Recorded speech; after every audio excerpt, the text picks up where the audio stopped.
салом ба мухлисони ғамгину андӯҳгину роҳафтудаи Барселона. Бадбахтона дигар дастаи дӯстдоштаи мо дар мавсими имсола рақобатро дар плей-оффи Лигаи Чемпионот давом намедиҳад.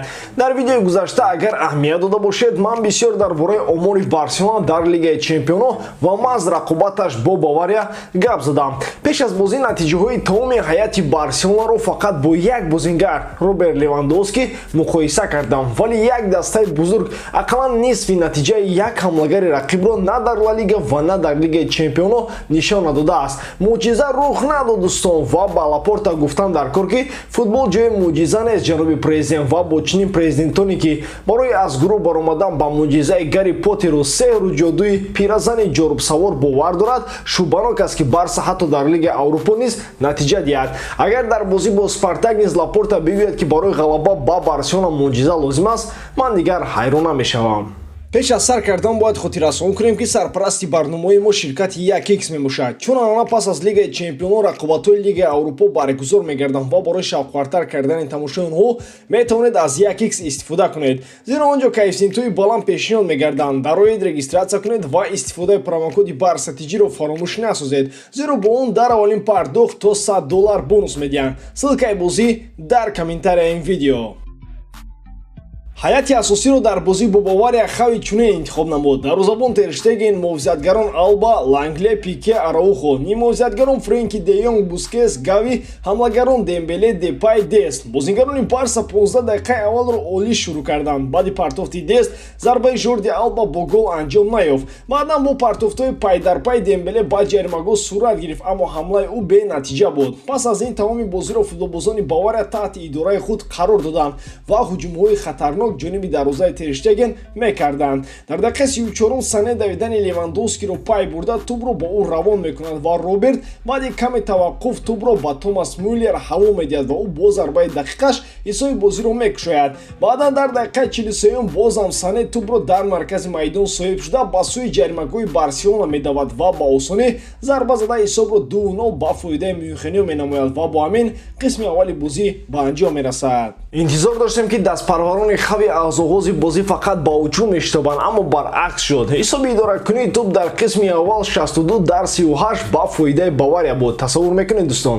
ҳамагӣ як зарбаи мустақим ва онро ҳам муҳофизатгар Жорди Алба задааст. Бавария бошад 4 зарбаи мустақим дошт. ҳамлагарони Барселона намедонам дар кадом сатҳ қарор доранд, аммо дар бозӣ бо Бавария ку гол назаданд ба хайр аст, аммо дар бозиҳои дастаи миёнаи Ла Лига онҳо гол задан наметавонанд. дар 45 дақиқа номи Мемфис Депайро фақат ҳангоми ҳайати асосии дастаҳоро гуфтан гирифтанду халос. чунин ба назар мерасад ки ӯ дар бозиҳо ба муиққабӣ мебарояд ва бояд ягон ҳаракати зиёдатӣ накунад ки мабодо моҳиҳо нагурезанд. Аммо Бавария моҳӣ нест, наҳанг аст ва Альянс Арена уқёнус. чаро ягон футболбоз ба довар эътироз накард ки дар ҳавои сард касе тӯбро ҷӯши бад кардааст? дигар сабаби тӯбро надоштан Тер Штегенро намебинам, шояд дар ҳақиқат тӯб ҷӯш буд. саволҳо ба миён меояд ки Дембеле дар канони рост тангагун карда бошад. Дести муҳофизатгар дар хати ҳамла чӣ кор мекард? сад афсӯс ки Артуро Видалро фурӯхтанд. маҳз дар чунин бозиҳо ним муҳофизатгаре ба мисли Видал ва муҳофизатгаре ба мисли Пуёл намерасад. агар Пуёли мӯйсафед бе тайёрию тамрин дар ҳамин бозӣ ширкат мекард, аз Пикеу Лангле дида беҳтар менамуд.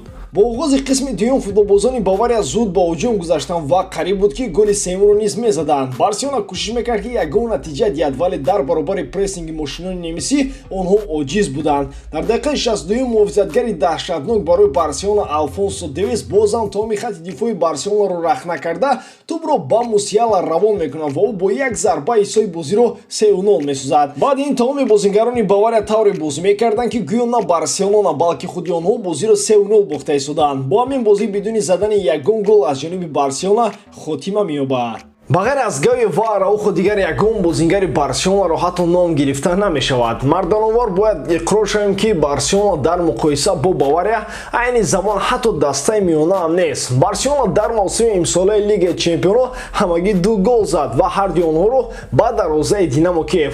дар 360 дақиқае ки бар зидди Барса, Бавария ва Бенфика бозӣ карданд, дарвозабонони онҳо ягон гол сар намуданд. дар 4 бозии охире ки бо Бавария гузаронидааст, Барселона 4 гол ба дарвозаи мюнхениҳо зад. Аммо медонед чӣ? Мутаассифона 17 гол сар додем. Шармандагӣ аз ин зиёд дигар намешавад. Дар 21 соли охир Барселона чунин натиҷаи бадро дар Лигаи Чемпионон нишон надода буд. Бори охир Барселона дар солҳои 2000-2001 аз гурӯҳаш баромада натавонист ва ба ҷоми УЕФА рохат гирифта буд ки он замон Ансу Фати, Нико ва Гави ҳатто таваллуд нашуда буданд. 17 сол пай ҳам Барселонаи бузург ба плей-оффи Лигаи Чемпионон мебаромад ва танҳо Реал Мадрид аз рекорди Каталониё зиёдтар баромадааст 25 маротиба. Аз бузургии Барселона дигар ягон чиз боқӣ намондааст ба ғайр аз таърихи нотакрораш. Ҳар як оғоз анҷоми худро дорад ва ҳарчанд ки мо роҳ афтодаем, вале аз Барселона рӯ намегардонем ва бо хави оғози таърихи нави Барселонаро интизор мешавем.